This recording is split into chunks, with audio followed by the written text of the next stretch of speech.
അധ്യായം 9 വചനമാണ് നമ്മൾ ധ്യാനിച്ചുകൊണ്ടിരുന്നത്.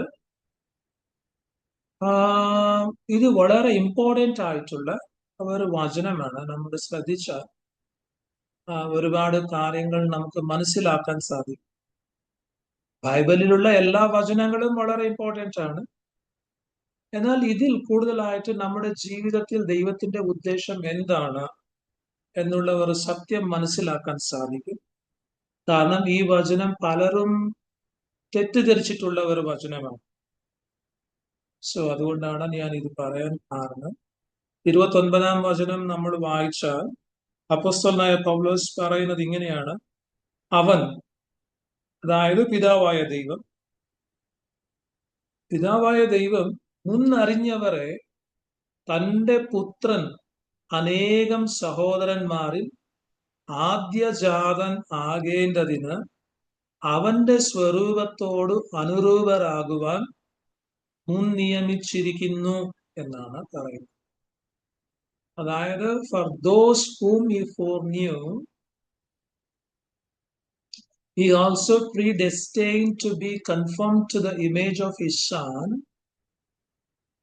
so that he would be the firstborn among many believers എന്നാണ്. അപ്പോസ്തലനായ പൗലോസ് ഈ വചനത്തിൽ പറയുന്നത് നമ്മൾ ശ്രദ്ധിക്കണം. അതായത്, whom God foreknew, he also predestined to become conformed to the image of his son എന്നാണ്. അവൻ മുൻ അറിഞ്ഞവരെ തന്റെ പുത്രന്റെ സ്വരൂപത്തോട് അനുരൂപരാകുവാൻ മുൻ നിയമിച്ചിരിക്കുന്നു എന്നാണ് ഇവിടെ അപ്പോസ്തലനായ പൗലോസ് പറയുന്നത്. ഈ റോമർ 8:28 നമ്മൾ ലാസ്റ്റ് വീക്ക് ധ്യാനിച്ചതാണ്. ആ 8:28 ഇതിന്റെ ബാക്ക്ഗ്രൗണ്ടിൽ നമ്മൾ ധ്യാനിച്ചാൽ കൂടുതലായിട്ട് മനസ്സിലാക്കാൻ സാധിക്കും. 28 എന്താണ് പറയുന്നത്? And we know that God causes everything to work together for the good of those who love God and are called according to his purpose for them. മലയാളത്തിൽ, എന്നാൽ ദൈവത്തെ സ്നേഹിക്കുന്നവർക്ക് നിർണയപ്രകാരം വിളിക്കപ്പെട്ടവർക്ക് തന്നെ സകലവും നന്മയ്ക്കായി കൂടി വ്യാപരിക്കുന്നു എന്ന് നാം അറിയുന്നു. ഇത് നമ്മൾ ലാസ്റ്റ് വീക്ക് നമ്മൾ ധ്യാനിച്ചതാണ്. ഇവിടെ നമ്മൾ മനസ്സിലാക്കേണ്ടത് work together for the good എന്നാണ് ഇവിടെ പറയുന്നത്. നന്മയ്ക്കായി കൂടി വ്യാപരിക്കുന്നു എന്നാണ്. ഇവിടെ നമ്മൾ മനസ്സിലാക്കേണ്ടത് എന്താണ് നന്മ? What is the good or goodness that Paul is talking about? എന്താണ് നന്മ? നന്മ എന്ന് പറയുമ്പോൾ നമ്മുടെ മനസ്സിൽ എന്താണ് വരുന്നത്? ആക്ച്വലി ഈ എന്താണ് 28 വചനത്തിൽ എഴുതിയിരിക്കുന്ന നന്മയെ കുറിച്ചാണ് 29 വചനത്തിൽ നമ്മൾ കണ്ടുകൊണ്ടിരിക്കുന്നത്. 28 വചനത്തിലുള്ള നന്മയെ 29 വചനത്തിൽ നമുക്ക് കാണാൻ സാധിക്കും. അതാണ് ഇവിടെ നമ്മൾ മനസ്സിലാക്കിയത്. അതിന്റെ 28 ഒരു ഫൗണ്ടേഷന്റെ അടിസ്ഥാനത്തിന്റെ ഇതിൽ കൂടി നമ്മൾ 29 വചനം വായിച്ചാൽ, അവൻ മുൻ അറിഞ്ഞവരെ തന്റെ പുത്രന്റെ അനേക സഹോദരന്മാരിൽ ആദ്യജാതൻ ആകേണ്ടതിന് അവന്റെ സ്വരൂപത്തോട് അനുരൂപരാകുവാൻ മുൻ നിയമിച്ചിരിക്കുന്നു. For those whom he foreknew, he also predestined to be conformed to the image of his son, so that he would be the firstborn among many believers. When we think of good, അപ്പൊ നന്മയെ കുറിച്ച് നമ്മൾ ചിന്തിക്കുമ്പോൾ നമ്മുടെ മനസ്സിൽ വരുന്ന നന്മകൾ ഏതൊക്കെയാണ്? when we think of good, we think of comfort. When we think of good, we think of money, prosperity, earthly happiness, and many other things like that. This is our understanding of good. നമ്മുടെ കാഴ്ചപ്പാടിൽ നന്മ എന്ന് പറയുമ്പോൾ, ഇല്ലെങ്കിൽ നന്മയെക്കുറിച്ച് നമ്മൾ മനസ്സിൽ ചിന്തിക്കുമ്പോൾ, സുഖത്തെക്കുറിച്ചാണ് നമ്മൾ ചിന്തിക്കുന്നത്. പണത്തെക്കുറിച്ചാണ് നമ്മുടെ ഒരു ചിന്ത മാറുന്നത്. പണത്തെക്കുറിച്ചാണ്, സമൃദ്ധിയെക്കുറിച്ചാണ് നമ്മൾ ചിന്തിക്കുന്നത്. അല്ലെങ്കിൽ സന്തോഷത്തെക്കുറിച്ചാണ് നന്മ എന്ന് പറയുമ്പോൾ നമ്മുടെ മനസ്സിൽ വരുന്ന ആലോചന. ഇങ്ങനെയുള്ളതെല്ലാം ഭൂമിയിലുള്ള നിരവധി കാര്യങ്ങളാണ് നമ്മുടെ മനസ്സിൽ, നമ്മുടെ ചിന്തയിൽ വരുന്നത്. ഇതാണ് നമ്മുടെ ഒരു കാഴ്ചപ്പാടിൽ നന്മ എന്ന് പറയുന്നത്. ഇങ്ങനെയുള്ള ഒരു ധാരണയാണ് നന്മയെക്കുറിച്ച് നമുക്കുള്ളത്. എന്നാൽ when we think according to God, when God thinks of good, He is not thinking of any of these things. He is thinking of eternal good. അതായത് ദൈവത്തിന്റെ ഒരു കാഴ്ചപ്പാടിൽ കൂടി എന്താണ് നന്മ എന്ന് നമ്മൾ ചിന്തിക്കുമ്പോൾ, നമ്മൾ ചിന്തിക്കുന്ന നന്മകളല്ല ദൈവം ചിന്തിച്ചുകൊണ്ടിരിക്കും. ദൈവം നിത്യമായ നന്മയെക്കുറിച്ചാണ്, എന്നേക്കും നിലനിൽക്കുന്ന നന്മയെക്കുറിച്ചാണ് ദൈവം ചിന്തിച്ചുകൊണ്ടിരിക്കുന്നത്. നമ്മൾ ചിന്തിച്ചുകൊണ്ടിരിക്കുന്നത് ഈ ഭൂമിയിലുള്ള താൽക്കാലികമായിട്ടുള്ള നന്മകളെ കുറിച്ചാണ്. What is the greatest good that God can cause everything to work together in your life? അതായത് എൻ്റെ ജീവിതത്തിലും നിങ്ങളുടെ ജീവിതത്തിൽ സകല കാര്യങ്ങളും നമ്മുടെ നന്മയ്ക്കായി പ്രവർത്തിക്കാൻ ദൈവം നമുക്ക് വേണ്ടി ചെയ്യേണ്ടിയ ഏറ്റവും വലിയ നന്മ ഏതാണ്? ഒരു മിനിറ്റ് നമ്മൾ ഒന്ന് ചിന്തിക്കുന്നു. നമുക്ക് വേണ്ടി ദൈവം ചെയ്യേണ്ടിയ ഏറ്റവും വലിയ നന്മ ഏതാണ്? ഏത് നന്മയെ കുറിച്ചാണ് നമ്മൾ ആഗ്രഹിക്കുന്നത്? ഈ നന്മ എന്റെ ജീവിതത്തിൽ ദൈവം ചെയ്തു തരണം. ഏത് നന്മയാണ് നിങ്ങളുടെ മനസ്സിൽ വരുന്നത്? What is the greatest good that you would like to happen in your life? ഒരു നിമിഷം ഒന്ന് ചിന്തിച്ചാൽ നിങ്ങളുടെ ജീവിതത്തിൽ സംഭവിക്കാൻ നിങ്ങൾ ആഗ്രഹിക്കുന്ന ഏറ്റവും വലിയ ഒരു നന്മ ഏതാണ് നമ്മുടെ മനസ്സിൽ പെട്ടെന്ന് വരുന്നത്? Is it getting a better house or a better job? Or is it becoming richer and richer? Or getting promotion? ഏതാണ് നമ്മുടെ മനസ്സിൽ വരുന്നത്? ഒരു നല്ല വീടാണോ, ഇല്ലെങ്കിൽ നല്ല ഒരു മികച്ച ജോലിയാണ്? കൂടുതൽ കൂടുതൽ ഈ ലോകത്തിൽ നമ്മൾ സമ്പന്നരായി തീരണമെന്നുള്ള ഒരു ആഗ്രഹമാണ്?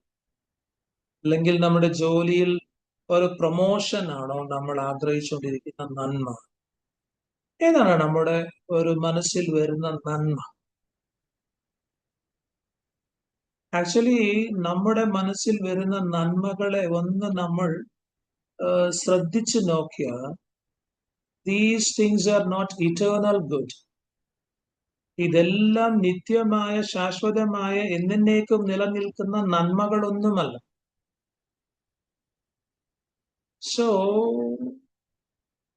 ഈ നന്മയിൽ കൂടി you may get some benefits from the good that we are talking about. നമ്മൾ ഇപ്പോൾ സംസാരിച്ചുകൊണ്ടിരിക്കുന്ന ഈ നന്മ ഉണ്ടല്ലോ, ഈ നന്മയിൽ കൂടി ചില നേട്ടങ്ങൾ അല്ലെങ്കിൽ ചില ലൗകിക സൗകര്യങ്ങൾ നമുക്ക് നേടാൻ സാധിക്കും. But for these benefits we can use for 30 to 40 years, അത്രയേ ഉള്ളൂ. ഈ നേട്ടങ്ങളുടെ, ഈ അനുഗ്രഹങ്ങളുടെ, ഈ സൗകര്യങ്ങളുടെ ഒരു വാലിഡിറ്റി എന്ന് പറയുന്നത് ഒരു 30-40 ഇയേഴ്സ് അത്രേ ഉള്ളൂ. അത്രേ നമുക്ക് യൂസ് ചെയ്യാൻ പറ്റത്തുള്ളൂ. ഇതിനു വേണ്ടിയാണ് നമ്മൾ ഓരോ ദിവസവും ഓടി നടക്കുന്നത്. സോ ഈ നന്മകളാണ് നമ്മുടെ ഹൃദയത്തിൽ കിടക്കുന്നത്, മനസ്സിൽ കിടക്കുന്നത്, ഓരോ ദിവസവും നമ്മൾ നേടാൻ വേണ്ടി ഓടി നടക്കുന്നു. സോ എന്നാൽ ദൈവം ചിന്തിക്കുന്ന നന്മ അതല്ല. But the good God is thinking is eternal good. So that ദൈവം ചിന്തിക്കുന്ന നന്മ എന്ന് പറഞ്ഞ് ശാശ്വതമായിട്ടുള്ള എന്നേക്കും നിലനിൽക്കുന്ന നന്മയാണ്. എന്നാൽ നിങ്ങളുടെ മനസ്സിൽ ഒരു ചിന്ത വരും, ശാശ്വതമായിട്ടുള്ള എന്നേക്കും നിലനിൽക്കുന്ന നന്മ ഏതാണ്? What is that eternal good? എന്താണ് അത്? So if God changes your character and you become like Jesus Christ, എന്താ സംഭവിക്കും? ദൈവം നിങ്ങളുടെ സ്വഭാവത്തെ മാറ്റുകയോ നിങ്ങൾ യേശു ക്രിസ്തു പോലെ ആകുകയോ ചെയ്താൽ, സോ നിങ്ങൾ എന്തോ ചിന്തിക്കും, അതെങ്ങനെ ആയിരിക്കും? So that is the good that God is thinking about. And that is the good that Apostle Paul mentioned in verse 29. അതാണ് ദൈവം നിങ്ങൾക്ക് വേണ്ടി ചിന്തിക്കുന്ന നന്മ എന്ന് പറയുന്നത്.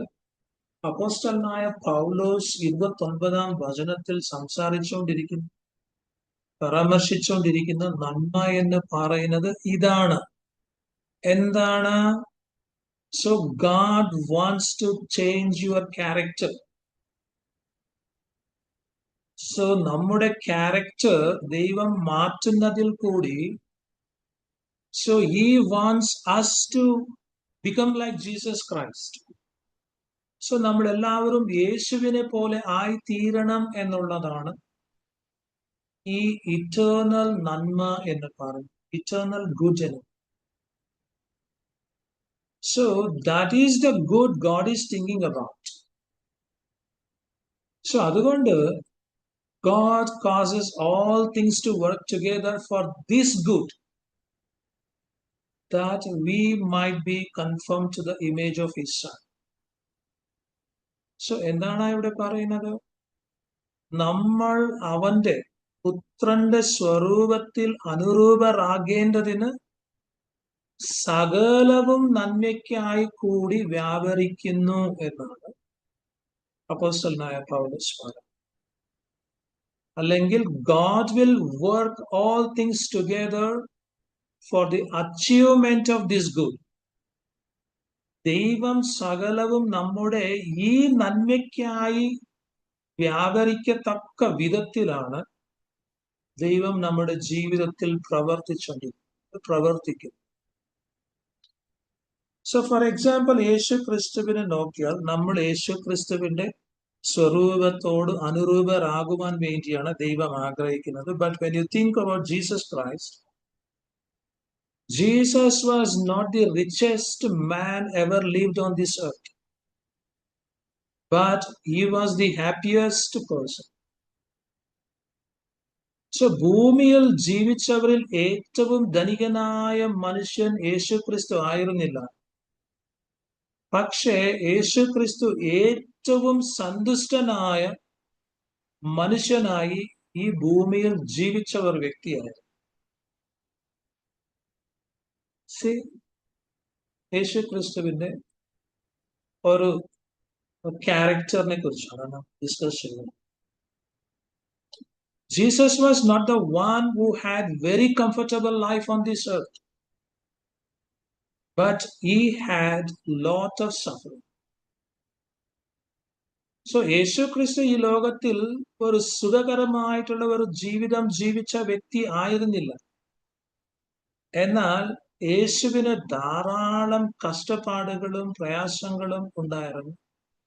ഒരുപാട് കഷ്ടപ്പാടുകളെ യേശു ക്രിസ്തു നേരിടേണ്ടി വന്നു മനുഷ്യനായി ഈ ലോകത്തിൽ ജീവിച്ചുകൊണ്ടിരിക്കും. But we should know one thing. Jesus was the only one person who fulfilled the will of God perfectly. എന്നാൽ ദൈവത്തിന്റെ ഹിതം പരിപൂർണമായി നിറവേറ്റിയ ഒരേ ഒരു വ്യക്തി, ഒരേ ഒരു മനുഷ്യൻ ആരാണ് എന്ന് ചോദിച്ചാൽ അത് യേശു ക്രിസ്തു മാത്രമായി. ധനവാനായിരുന്നില്ല, സന്തുഷ്ടനായ മനുഷ്യനായിരുന്നു, കംഫർട്ടബിൾ ലൈഫ് ഇല്ലായിരുന്നു, പ്രയാസങ്ങളും കഷ്ടപ്പാടുകളും ബുദ്ധിമുട്ടുകളും ഉണ്ടായിരുന്നു. അതിന്റെ മധ്യത്തിലും പരിപൂർണമായി ദൈവത്തിന്റെ ഹിതം നിറവേറ്റിയ ഏകൈക മനുഷ്യനായിരുന്നു യേശു ക്രിസ്തു. So do you want to be like that? അപ്പൊ എനിക്കും നിങ്ങൾക്കും അങ്ങനെ ആകാൻ ആഗ്രഹമുണ്ടോ? അതാണ് ഈ വചനം നമ്മളോട് ചോദിക്കുന്നത്. സോ കാരണം 29 വചനം എന്താണ് പറയുന്നത്? അവൻ മുന്നറിഞ്ഞവരെ തന്റെ പുത്രൻ അനേകം സഹോദരന്മാരിൽ ആദ്യജാതൻ ആകേണ്ടതിന് അവന്റെ സ്വരൂപത്തോട് അനുരൂപരാകുവാൻ മുൻ നിയമിച്ചിരിക്കുന്നു എന്ന്. സോ ഇതാണ് 28 വചനത്തിൽ പറഞ്ഞിരിക്കുന്ന നന്മ, ഗുഡ്നെസ് എന്നത്.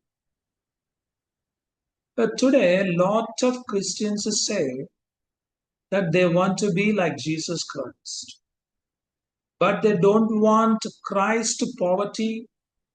They don't want Christ sufferings. ധാരാളം ക്രിസ്ത്യാനികൾ പറയുന്നത് എന്താണ് ഈ കാലഘട്ടത്തിൽ? സോ ഞങ്ങൾക്കും യേശു ക്രിസ്തുവിനെ പോലെ ആകണം, യേശു ക്രിസ്തുവിന്റെ പാതയിൽ നടക്കണം, യേശു ക്രിസ്തുവിനെ അനുഗമിക്കണം എന്ന്.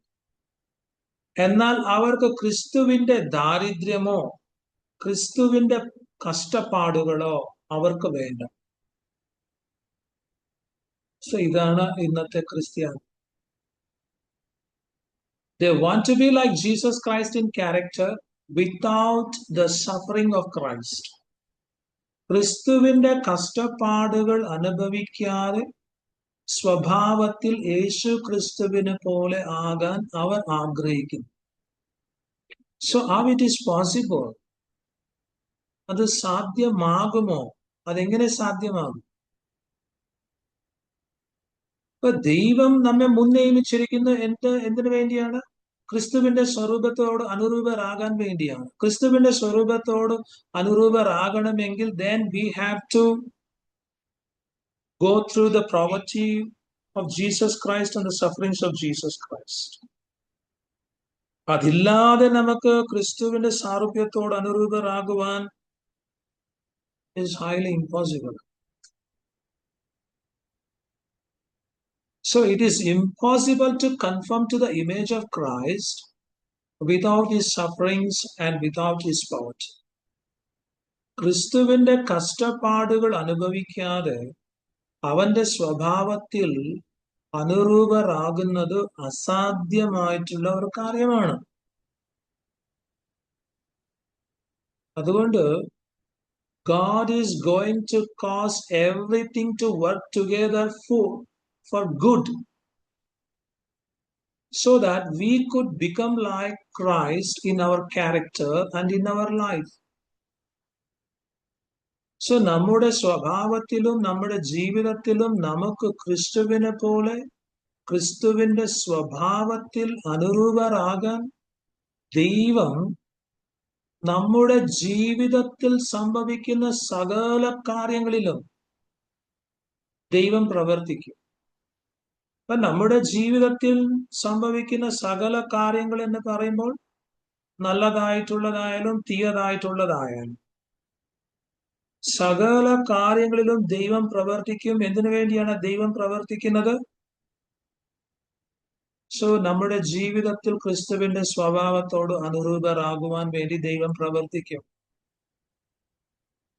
ദൈവം നമ്മുടെ ജീവിതത്തിൽ പ്രവർത്തിക്കുമ്പോൾ സകലവും നമ്മുടെ നന്മയ്ക്കായി വ്യാപരിക്കും.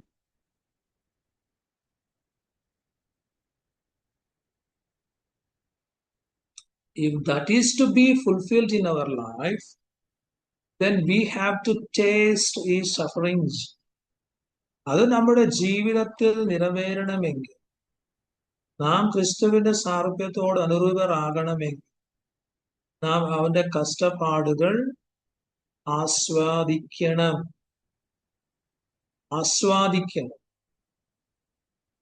അത് വളരെ important. And that's why God allows us to go through various kinds of sufferings. അതുകൊണ്ടാണ് ദൈവം നമ്മെ നിരവധി കഷ്ടപ്പാടുകളിൽ കൂടെ കടന്നു പോകാൻ അനുവദിക്കുന്നത്. എന്നാൽ ഇന്ന് ക്രിസ്ത്യാനികൾക്ക് ദൈവം നമ്മെ നടത്തുന്ന വഴി വേണ്ട. ദൈവം നമ്മുടെ ജീവിതത്തിൽ അനുവദിക്കുന്ന കഷ്ടപ്പാടുകൾ വേണ്ട. Sometimes even God allows the devil to do lot of things in our lives. So ദൈവം ചില സമയങ്ങളിൽ ഇവൻ പിശാചും നമ്മുടെ ജീവിതത്തിൽ പല കാര്യങ്ങൾ ചെയ്യാൻ അനുവദിക്കുന്നു. കാരണം എന്താണ്? അത് നമ്മുടെ തിന്മയ്ക്കായിട്ടല്ല, നമ്മുടെ നന്മയ്ക്കായി പ്രവർത്തിക്കാൻ വേണ്ടിയാണ്. എന്താണ് നന്മ എന്ന് പറയുന്നത്? അതിൽ കൂടി കടന്നു പോകുമ്പോൾ നമ്മുടെ ക്യാരക്ടർ മാറണം. ഇന്ന് അനേക ക്രിസ്ത്യാനികളുടെ ക്യാരക്ടർ മാറുന്നില്ല. കാരണം എന്താണ്? They are actually going through shortcuts ആണ്. They are avoiding the financial sufferings of Christ അവർ അവോയ്ഡ് ചെയ്യും.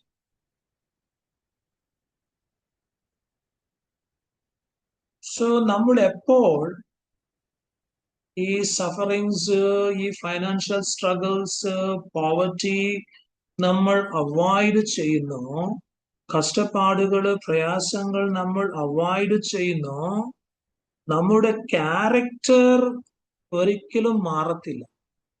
നമ്മൾ അതിൽ കൂടി കടന്നു പോകുമ്പോഴാണ് നമ്മുടെ ക്യാരക്ടർ പോളിഷ് ആകുന്നത്. അതുകൊണ്ടാണ് നിങ്ങളൊന്ന് നോക്കൂ, ആരെല്ലാം ഒരുപാട് കഷ്ടങ്ങളിലും പ്രയാസങ്ങളിലും കടന്നു പോയിട്ടുണ്ടോ അവരുടെ ആറ്റിറ്റ്യൂഡ് എൻറ്റയർലി ഡിഫറെന്റ് ആണ്. അവരുടെ ബിഹേവിയർ ഡിഫറെന്റ് ആണ്. അവരുടെ വാക്കുകൾ ഡിഫറെന്റ് ആണ്. ആറ്റിറ്റ്യൂഡ് ഡിഫറെന്റ് ആണ്. ആരെല്ലാം ദൈവം ആഗ്രഹിക്കുന്ന കഷ്ടപ്പാട്, ബുദ്ധിമുട്ട്, പ്രയാസങ്ങളിൽ കൂടി കടന്നു പോകാതെ എസ്കേപ്പ് ആയിട്ട് ഷോർട്ട് കട്ടിൽ കൂടി പോയിട്ടുണ്ടോ അവരുടെ ക്യാരക്ടർ നോക്കൂ, വളരെ മോശമാണ്. നമുക്ക് തന്നെ തലവേദനയായിട്ട് മാറും. ഇവരാണോ ക്രിസ്ത്യാനികൾ എന്ന് നമ്മൾ ചിന്തിക്കേണ്ടത്. സോ അതാണ് ഒന്നാമതായിട്ട് ഇവിടെ അപ്പോസ്തലനായ പൗലോസ് പറയാൻ ആഗ്രഹിക്കുന്നത്.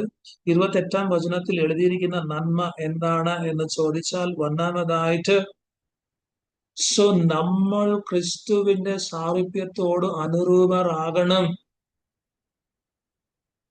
അതാണ് 29-ൽ പറയുന്നത്. അവൻ മുന്നറിഞ്ഞവരെ തന്റെ പുത്രൻ അനേകം സഹോദരന്മാരിൽ ആദ്യജാതൻ ആകേണ്ടതിന് അവന്റെ സ്വരൂപത്തോട് അനുരൂപരാകുവാൻ മുൻ നിയമിച്ചിരിക്കുന്നു. So we have to be very clear about one thing. ഒരു കാര്യത്തെ കുറിച്ച് നമ്മൾ വളരെ വ്യക്തമായ ഒരു ധാരണ ഉണ്ട്, വ്യക്തമായി മനസ്സിലാക്കുക. എന്താണ്? രണ്ടാമതായിട്ട് ഈ വചനത്തിൽ അപ്പോസ്തലനായ പൗലോസ് പറയുന്നത്, God foreknew us, അല്ലെങ്കിൽ God knew his people in advance. ദൈവം നമ്മെ മുൻകൂട്ടി അറിഞ്ഞിരിക്കുന്നു. അല്ലെങ്കിൽ അപ്പോസ്തലനായ പൗലോസ് അറിയുന്നു, മുൻപേ അറിഞ്ഞവരെ. സോ അതാണ് ഇവിടെ അപ്പോസ്തലനായ പൗലോസ് അറിയുന്നത്, the foreknowledge of God. So നമുക്ക് എല്ലാവർക്കും അറിയാം, God is Alpha and Omega. So അതുകൊണ്ടാണ് നിങ്ങൾ ഈ 1 പത്രോസ് 1-ാം അധ്യായം 2-ാം വചനം വായിക്കുമ്പോൾ, ഈ 1 പത്രോസ് 1:2 വായിക്കുമ്പോൾ അവിടെ ഇങ്ങനെയാണ് പറയുന്നത്, പിതാവായ ദൈവത്തിന്റെ മുന്നറിവ് ഒത്തവണ്ണം. See, here also this verse also talks about the foreknowledge of God. പിതാവായ ദൈവത്തിന്റെ മുൻ അറിവിന് ഒത്തവണ്ണം ആത്മാവിന്റെ വിശുദ്ധീകരണം പ്രാപിച്ച് അനുസരണം കാണിപ്പാനും ക്രിസ്തേശുവിന്റെ രക്തത്താൽ തളിക്കപ്പെട്ടവനുമായി ഋതന്മാരായവർക്കും എഴുതുന്നുണ്ട്. പക്ഷെ ഇതിന്റെ ഇംഗ്ലീഷ് ട്രാൻസ്ലേഷൻ വായിച്ചു. ഞാൻ രണ്ട് ട്രാൻസ്ലേഷൻ വായിക്കും. ഒന്നാമതായിട്ട്, who are chosen according to the foreknowledge of God the Father by the sanctifying work of the Spirit to be obedient to Jesus Christ and to be sprinkled with his blood. എന്നാൽ same verse വേറെ ഒരു translation വായിക്കുമ്പോൾ, God the Father knew you and chose you long ago, and his Spirit has made you holy. As a result, you have obeyed him and have been cleansed by the blood of Jesus Christ. അപ്പൊ ഇവിടെ നമ്മൾ ശ്രദ്ധിക്കേണ്ടത് രണ്ട് കാര്യങ്ങൾ. ഒരു translation പറയുന്നു according to the foreknowledge of God the Father. വേറെ ഒരു ട്രാൻസ്ലേഷൻ പറയുന്നു Father knew you and chose you long ago. ദൈവത്തിന്റെ മുന്നറിവ് ഒത്തവണ്ണം. So what is the foreknowledge, or what is the meaning of long ago? എങ്ങനെയാണ് നമ്മൾ മനസ്സിലാക്കുന്നത്? അതുകൊണ്ട് എഫേസ്യർക്ക് എഴുതിയ ലേഖനം 1-ാം അധ്യായം 4-ാം വചനം വായിക്കുമ്പോൾ, എഫേസ്യർ 1:4, അവിടെ പറയുന്നത്,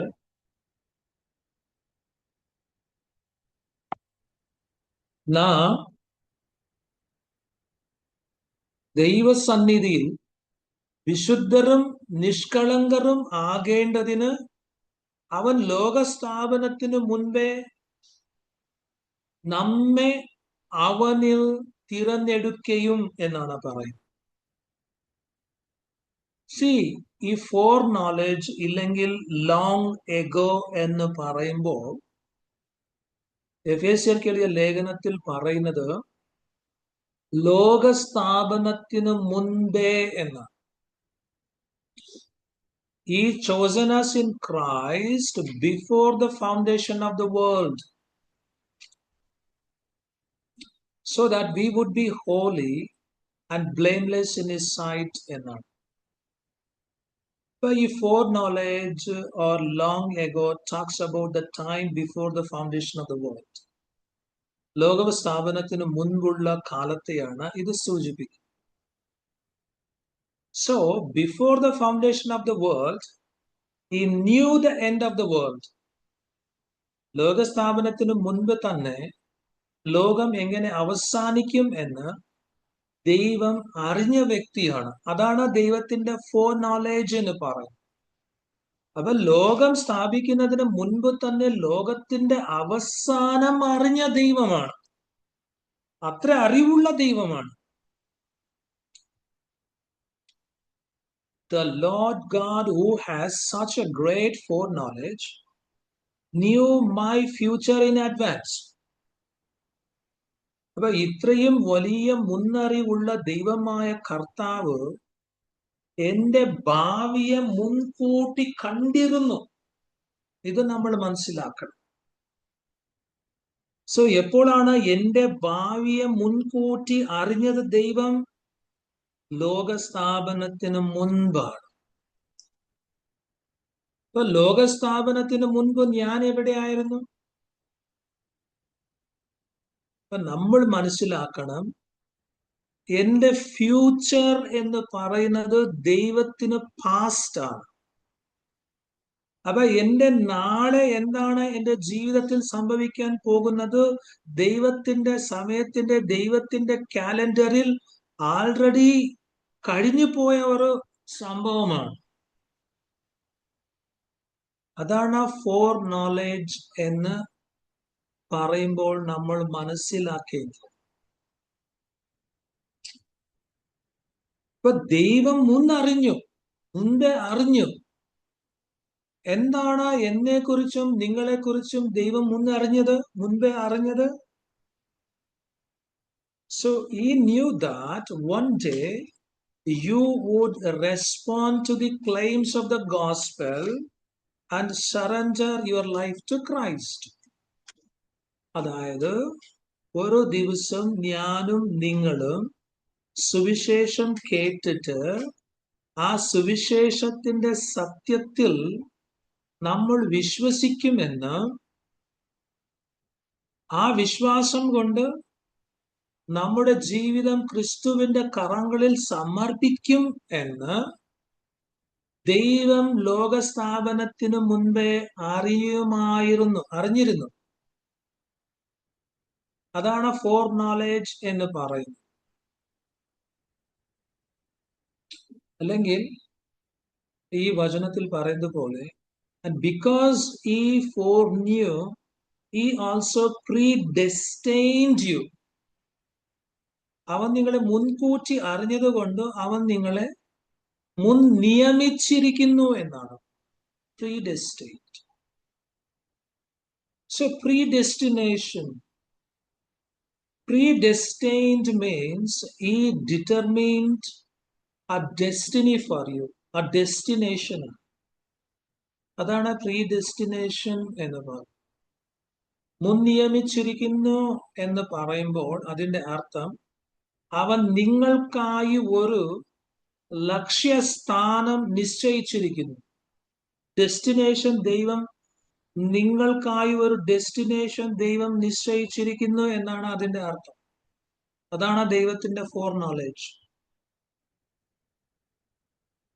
So you know, when you get into a train or a bus, you got a destination towards which you are traveling. So നമ്മൾ ഒരു ട്രെയിനിൽ കയറിയാലോ ബസ്സിൽ കയറിയാലോ നമ്മൾ യാത്ര ചെയ്യാൻ വേണ്ടി ബസ്സിൽ കയറുമ്പോൾ നമുക്കറിയാം നമ്മൾ പോകേണ്ടിയ ലക്ഷ്യസ്ഥാനം, ഡെസ്റ്റിനേഷൻ എവിടേക്കാണ് എന്നുള്ളത്. അപ്പൊ നമ്മൾ ഡെസ്റ്റിനേഷൻ അറിയാതെ നമ്മൾ ആരും യാത്ര ചെയ്യത്തില്ല. ബട്ട് അങ്ങനെ നമ്മൾ മറ്റൊരു ഡെസ്റ്റിനേഷനിലേക്ക് യാത്ര ചെയ്യുമ്പോൾ, while traveling, you have to cross the rivers, forests, mountains, valleys, dangerous roads,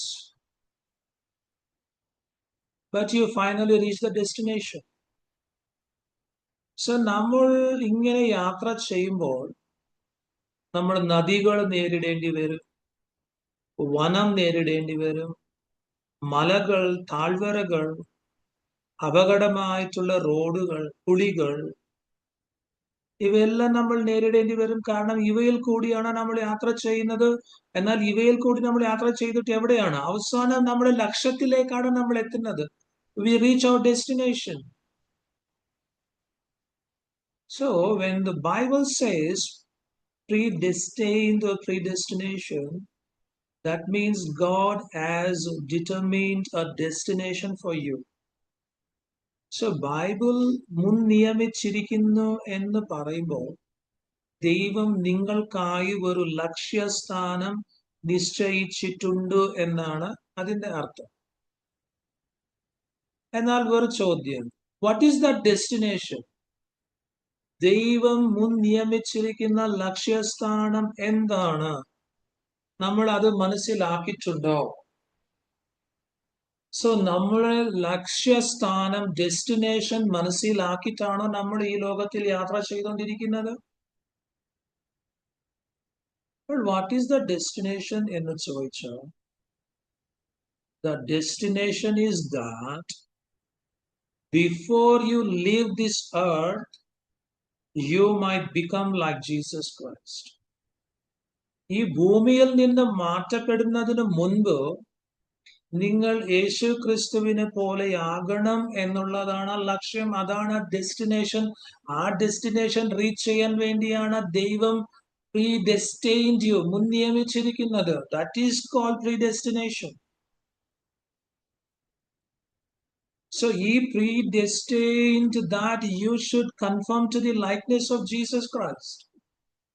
യേശു ക്രിസ്തുവിന്റെ സാദൃശ്യത്തോട് ഞാനും നിങ്ങളും അനുരൂപരാകണം എന്നുള്ള ഉദ്ദേശത്തോടെയാണ് അവൻ മുൻകൂട്ടി ലക്ഷ്യസ്ഥാനം നിശ്ചയിച്ചിരിക്കുന്നത്, മുൻ നിയമിച്ചിരിക്കുന്നത്.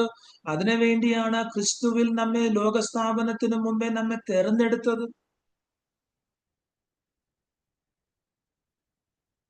എന്നാൽ നമ്മൾ ഒരു കാര്യം മനസ്സിലാക്കണം, ലാസ്റ്റ് ടൈം ചോദിച്ചതുപോലെ, God did not predestine you to go to heaven. ദൈവം എന്നെയും നിങ്ങളെയും സ്വർഗത്തിൽ പോകാൻ മുൻ നിയമിച്ചിട്ടില്ല. അതുപോലെ തന്നെ he never predestined anybody to go to hell. ദൈവം ആരെങ്കിലും നരകത്തിൽ പോകണമെന്ന് ഒരിക്കലും ഒരു മനുഷ്യന്റെ ജീവിതത്തിലും ഒരു കാര്യവും മുൻകൂട്ടി നിശ്ചയിച്ചിട്ടില്ല, മുൻ നിയമിച്ചിട്ടില്ല. എന്നാൽ ദൈവം മുൻ നിയമിച്ചിരിക്കുന്നത് എന്താണ്? So everyone should conform to the likeness of Jesus Christ, his son. അതിനു വേണ്ടിയാണ് ദൈവം മുൻ നിയമിച്ചിരിക്കുന്നത്, അതിനു വേണ്ടിയാണ് പ്രീഡെസ്റ്റൈൻ ചെയ്തിരിക്കുന്നത്. അതാണ് മനുഷ്യന്റെ പ്രീഡെസ്റ്റിനേഷൻ എന്ന് പറയുന്നത്. സ്വർഗത്തിൽ പോകുന്നത് നരകത്തിൽ പോകുന്നത് ദൈവത്തിന്റെ പ്രീഡെസ്റ്റിനേഷൻ അല്ല.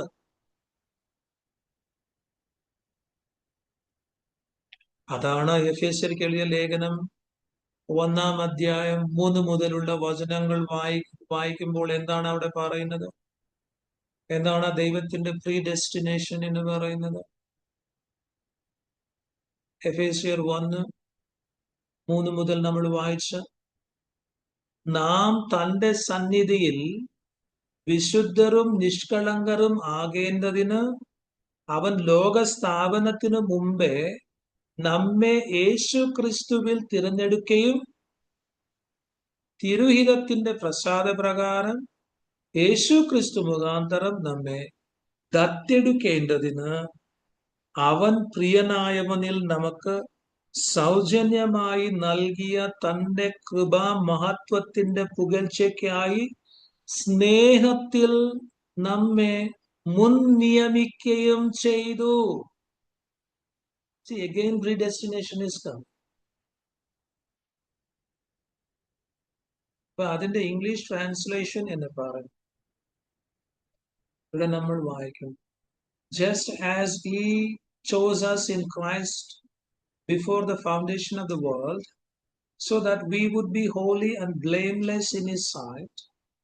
In love he predestined and lovingly planned for us to be adopted to himself as children through Jesus Christ, in accordance with the kind intention and good pleasure of his will. Predestination എന്തിനു വേണ്ടിയാണ്? അവൻ തന്റെ മക്കളായിട്ട് adapt ചെയ്യാൻ വേണ്ടിയാണ്. So ക്രിസ്തുവിന്റെ സാരൂപ്യം നമ്മൾ ധരിക്കണം എന്നുള്ള ഉദ്ദേശം കൊണ്ടാണ് predestined ചെയ്തിരിക്കുന്നത്. So he chose us in Christ before the foundation of the world, and he predestined us so that we should be holy and blameless in his sight like Christ Jesus. അതിനു വേണ്ടി മാത്രം. So that's why he has chosen us. അതിനു വേണ്ടിയാണ് നമ്മെ തെരഞ്ഞെടുത്തേക്കുന്നത്. So once we understand God's purpose, we won't be going in wrong directions or wrong destination. നമ്മൾ ഈ ദൈവത്തിന്റെ ഉദ്ദേശം, ഈ സത്യം നമ്മൾ മനസ്സിലാക്കി കഴിഞ്ഞാൽ നമ്മൾ തെറ്റായിട്ടുള്ള ഒരു ലക്ഷ്യത്തിലേക്ക് ഒരിക്കലും നമ്മൾ യാത്ര ചെയ്തില്ല, പോകുകയില്ല. സോ ഇത് മനസ്സിലാക്കാത്തത് കൊണ്ടാണ് നമ്മൾ ഈ ലോകത്തിൽ റോങ് ആയിട്ടുള്ള ഡെസ്റ്റിനേഷനിലോട്ട് യാത്ര ചെയ്തുകൊണ്ടിരിക്കുന്നത്. See, when you get into a bus, won't you make sure that it is going to, whether it is going to a place where you want to go or not? നിങ്ങൾ ഒരു ബസ്സിൽ കയറുമ്പോൾ അത് നിങ്ങൾ പോകാൻ ആഗ്രഹിക്കുന്ന സ്ഥലത്തേക്ക് പോകുമോ ഇല്ലയോ എന്നുള്ളത് നിങ്ങൾ കൺഫേം ചെയ്യുമല്ലോ, ഉറപ്പാക്കത്തില്ല. തീർച്ചയായിട്ടും നമ്മൾ ഉറപ്പാക്കും. ബോർഡെല്ലാം വായിക്കും, കണ്ടക്ടറിനോട് ചോദിക്കും. കണ്ടക്ടർ ഇല്ലെങ്കിൽ നമ്മുടെ സീറ്റ് തൊട്ടടുത്തുള്ള ആളിനോട് നമ്മൾ ചോദിക്കും ഈ ബസ് ഇന്ന സ്ഥലത്തേക്ക് പോകുമോ എന്ന്. സോ നമ്മൾ ഉറപ്പാക്കും. So you are not going to get into some other bus which goes to some other direction or some other destination. So നമ്മൾ കറക്റ്റ് ആയിട്ടുള്ള ബസ്സാണ് നമ്മൾ ആയിരിക്കും. അതുപോലെ തന്നെ when you get into the train, you make sure this is a train that you are waiting for, or in this train you want to go to the destination. കാരണം railway സ്റ്റേഷനിൽ നമ്മൾ train number check ചെയ്യും, ആ ട്രെയിനിന് വേണ്ടി കാത്തിരിക്കും, platform നമ്മൾ കണ്ടുപിടിക്കും. സോ ആ ട്രെയിൻ എന്ന് ഉറപ്പാക്കാൻ വേണ്ടി നമ്മൾ എന്തെല്ലാം ചെയ്യണം അതെല്ലാം നമ്മൾ ചെയ്യും. സോ എന്നാൽ ജീവിതം എന്നുള്ള യാത്രയിൽ what is your destination in life? ജീവിതത്തിലെ നിങ്ങളുടെ ലക്ഷ്യസ്ഥാനം ഏതാണ്?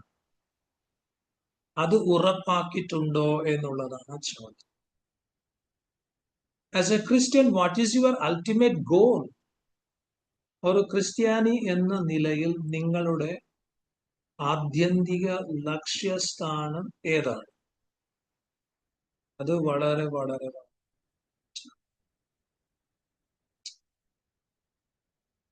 Is it to live a comfortable life? Is it to become rich? Or is it to become like Jesus Christ? ഏതാണ് നമ്മുടെ ജീവിതത്തിൽ ഡെസ്റ്റിനേഷൻ, ultimate goal?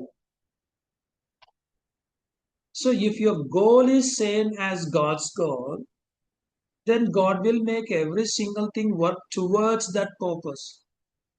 അപ്പൊ ദൈവത്തിന്റെ ഈ ഉദ്ദേശം നമ്മുടെ ഉദ്ദേശമായാൽ തീർച്ചയായിട്ടും നമ്മുടെ ജീവിതത്തിൽ സംഭവിക്കുന്ന സകല കാര്യങ്ങളും ദൈവം നമ്മുടെ നന്മയ്ക്കായിട്ട് ആക്കി തീർക്കും.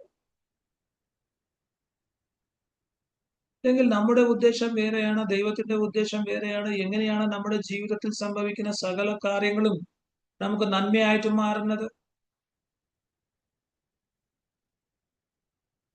So because we too have two different purposes.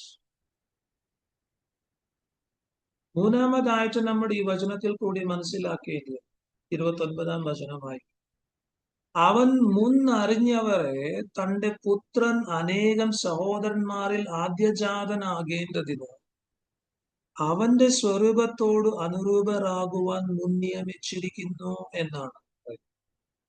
അതായത് തന്റെ പുത്രൻ അനേകം സഹോദരന്മാരിൽ ആദ്യജാതനാകേണ്ടതിന്, so that his son would be the firstborn among many brothers and sisters.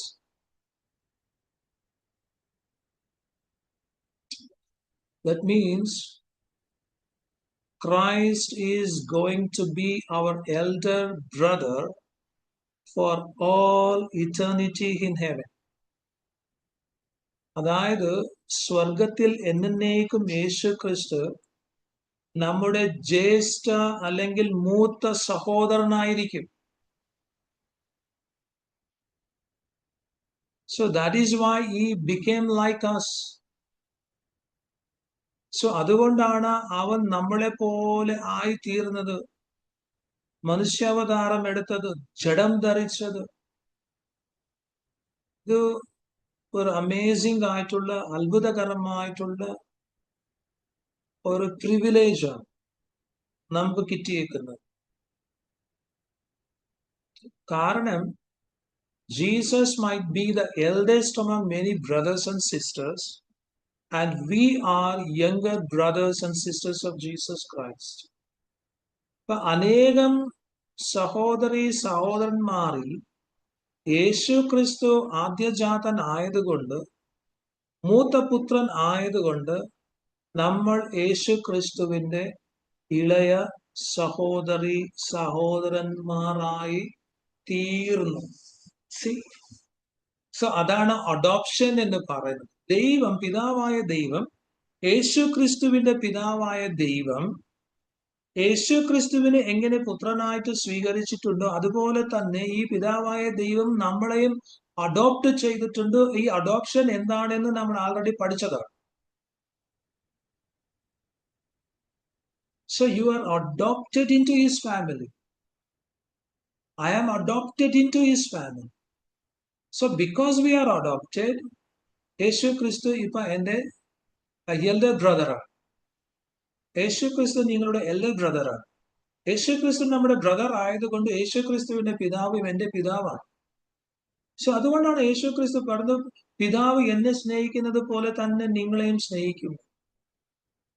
അപ്പൊ പിതാവായ ദൈവത്തിന്റെ സ്നേഹത്തിൽ ഒരു പാർഷ്യാലിറ്റിയും ഇല്ല. അന്ന് യേശു ക്രിസ്തു ഈ ഭൂമിയിൽ ജീവിക്കുമ്പോൾ ഈ യേശു ക്രിസ്തുവിനെ പിതാവായ ദൈവം എങ്ങനെ സ്നേഹിച്ചോ അതുപോലെ തന്നെയാണ് ഇന്നും നിങ്ങളെയും എന്നെയും സ്നേഹിച്ചുകൊണ്ടിരിക്കുന്നത്. ആ സ്നേഹത്തിൽ ഒരു വ്യത്യാസവും ഇല്ല. സോ ഞാനും നിങ്ങളും യേശു ക്രിസ്തുവിന്റെ brothers and sisters, younger brothers and sisters. That's why in the church, Christian church, we address each other as brothers and sisters. So സഭയിൽ ഇല്ലെങ്കിൽ പള്ളിയിൽ നമ്മൾ എന്തുകൊണ്ടാണ് പരസ്പരം സഹോദരി സഹോദരന്മാരെന്ന് സംബോധിപ്പിച്ചുകൊണ്ട് നമ്മൾ സംസാരിക്കുന്നത്, കാര്യങ്ങൾ ചെയ്യുന്നത്? ഈ സത്യം കൊണ്ട്.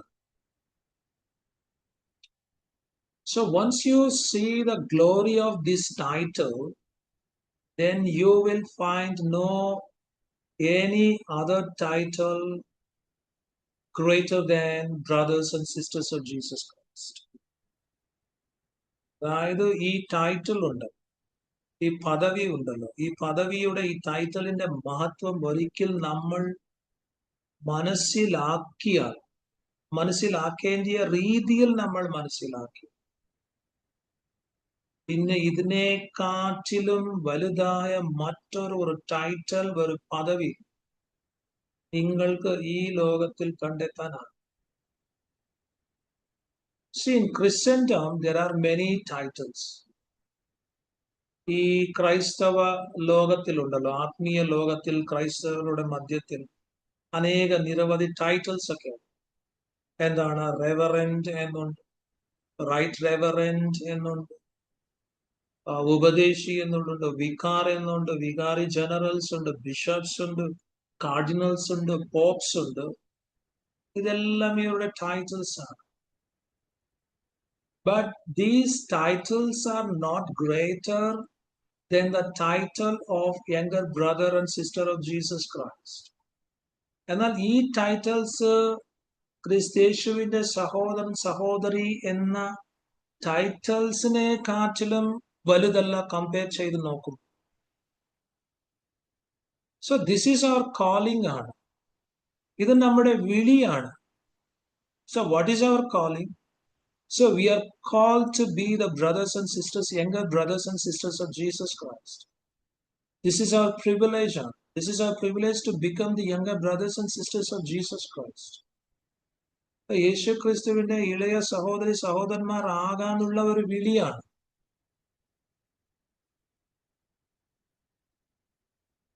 And this is the goal towards which God is making everything that happens in your life to work for good. So എൻ്റെ ജീവിതത്തിലും നിങ്ങളുടെ ജീവിതത്തിലും സംഭവിക്കുന്നതെല്ലാം നന്മയ്ക്കായി ദൈവം മാറ്റുന്നതിന്റെ ലക്ഷ്യം എന്താണ് എന്ന് ചോദിച്ചാൽ, നമ്മൾ ക്രിസ്തുവിന്റെ സാരൂപ്യം ധരിക്കണം, നമ്മൾ ക്രിസ്തുവിന്റെ സഹോദരി സഹോദരന്മാരായി ജീവിക്കണം എന്നുള്ള ഉദ്ദേശമാണ് ദൈവത്തിന്. സോ ആ ഉദ്ദേശം മനസ്സിലാക്കുമ്പോൾ, so we always have to be thankful to God. So നമ്മൾ കംപ്ലൈൻസ് ഒക്കെ പറയാതെ, സോ നമ്മൾ ഏത് ഉദ്ദേശത്തിന് വേണ്ടിയാണ് നമ്മൾ തിരഞ്ഞെടുത്തത്, ആ ഉദ്ദേശത്തെ, ആ ഡെസ്റ്റിനേഷനെ നമ്മൾ മനസ്സിലാക്കും. സോ അത് റീച്ച് ചെയ്യാൻ വേണ്ടി, ആ ലക്ഷ്യത്തേക്ക് എത്താൻ വേണ്ടി, സോ നമ്മുടെ ഈ ലോകത്തിന്റെ ലൈഫ് സ്റ്റൈൽ, ആറ്റിറ്റ്യൂഡ് എല്ലാം മാറ്റി നമ്മൾ മുൻപോട്ട് പോകുന്നത് ഏറ്റവും നല്ലതായിരിക്കും എന്നാണ് ഈ വചനത്തിൽ പറയാൻ. അപ്പോൾ നമ്മൾ 29 വചനം ധ്യാനിക്കുമ്പോൾ നമ്മൾ മനസ്സിലാക്കേണ്ട 3 കാര്യങ്ങൾ ഏതൊക്കെയാണ് എന്ന് ചോദിച്ചു. അവൻ മുന്നറിഞ്ഞവരെ തന്റെ പുത്രൻ അനേകം സഹോദരന്മാരിൽ ആദ്യജാതൻ ആകേണ്ടതിന് അവന്റെ സ്വരൂപത്തോട് അനുസരാകുവാൻ നിയമിച്ചിരിക്കുന്നു എന്ന്. ഒന്നാമതായിട്ട് നമ്മെ ദൈവം തെരഞ്ഞെടുത്തവരെ മുൻ നിയമിച്ചിരിക്കുന്നു. എന്തിനു വേണ്ടിയാണ് മുൻ നിയമിച്ചിരിക്കുന്നത്? പ്രീഡിസ്റ്റൈൻ ചെയ്തിരിക്കുന്നത് യേശു ക്രിസ്തുവിന്റെ സാരൂപ്യത്തോട് അനുരൂപരാകുവാൻ. യേശു ക്രിസ്തുവിന്റെ സാരൂപ്യത്തോട് അനുരൂപരാകുമ്പോൾ യേശു ക്രിസ്തു കടന്നുപോയ എല്ലാം ഇത് നമ്മളും കടന്നു പോകേണ്ടി വരും. പ്രയാസങ്ങളും ബുദ്ധിമുട്ടുകളും വേദനകളും സങ്കടങ്ങളും പീഡനങ്ങളും നമ്മളും കടന്നു പോകും. അപ്പൊ എന്തിനു വേണ്ടിയാണ് ദൈവം നമ്മെ തെരഞ്ഞെടുത്തത്, വിളിച്ചിരിക്കുന്നത് എന്ന് ചോദിച്ചാൽ ഡെസ്റ്റിനേഷൻ റീച്ച് ചെയ്യാൻ വേണ്ടിയാണ്. നമ്മുടെ ഡെസ്റ്റിനേഷൻ എന്താണ് എന്ന് ചോദിച്ചാൽ സ്വർഗത്തിൽ പോകുന്ന നരകത്തിൽ പോകുന്ന അല്ല. അതിനു വേണ്ടിയല്ല ദൈവം നമ്മെ തെരഞ്ഞെടുത്തേക്കുന്നത്. We have to be conformed to the image of Jesus Christ. അതാണ് നമ്മുടെ ഡെസ്റ്റിനേഷൻ എന്ന്. അത് ലക്ഷ്യമാക്കി ഓടുമ്പോൾ പല പ്രയാസങ്ങളും വരും. മൂന്നാമതായിട്ട് ഇവിടെ പറയുന്നത് നന്മ എന്താണ് എന്ന് ചോദിച്ചാൽ we got the privilege to be the younger brothers and sisters of Jesus Christ. കാരണം യേശുക്രിസ്തു നമ്മുടെ ആദ്യജാതൻ, അതായത് ഏകപുത്രൻ ജ്യേഷ്ഠപുത്രനായിട്ട് മാറി. ദൈവത്തിന്റെ ഏകപുത്രൻ ജ്യേഷ്ഠപുത്രനായി, മൂത്തപുത്രനായിട്ട് മാറി. അതിന്റെ കാരണം ക്രിസ്തുവിൽ നമ്മളും ദൈവത്തിന്റെ മക്കളായി തീർന്നതുകൊണ്ട്. ദൈവത്തിന്റെ മക്കൾ ക്രിസ്തുവിനെ, പിതാവായ ദൈവത്തിന് ക്രിസ്തുവിനെ പോലെയുള്ള മക്കൾ വേണം എന്ന്. അതുപോലെ ആയിത്തീരാൻ വേണ്ടി ആവശ്യമുള്ള എല്ലാ കൃപയും സഹായം ദൈവം ചെയ്തുകൊണ്ടിരിക്കും. എന്നാൽ നമ്മൾ തീരുമാനിക്കണം, കർത്താവെ, ഞാൻ ഒരു ദിവസം ഈ ലോകം വിട്ടിട്ട് പോകണം, അതിനു മുമ്പേ ആ രീതിയിൽ ആയിത്തീരുവാൻ നീ സഹായിക്കണം. അതിന് ദൈവം സഹായിക്കട്ടെ. നിങ്ങൾക്ക് എന്തെങ്കിലും ചോദ്യങ്ങളുണ്ടെങ്കിൽ ചോദിക്കാം.